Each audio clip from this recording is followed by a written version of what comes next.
सुके चुपे चोरी बूट भूंजावनी हो ननद छिनारो घर में लहार लगवली हो ननद छिनारो घर में लहार लगवली हो ननद छिनारो के जे मारेला के गरियावे हो के अपना लुंगिया में चोरावे हो के हम के अपना लुंगिया में चोरावे हो के हम के सासू जे मारस ननद गरियावस हो देवर बबुआ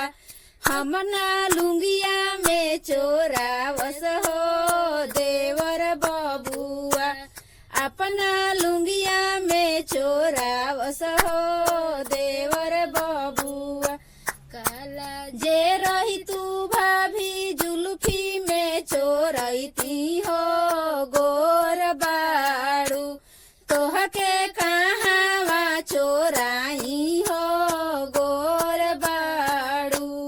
तोहके कहाँवा चोराई हो गोर बाड़ू पातर जे रही तू भाभी बेल्ट में चोरैती हो मोटा बाड़ू तोहके कहाँवा चोराई हो मोट बाड़ू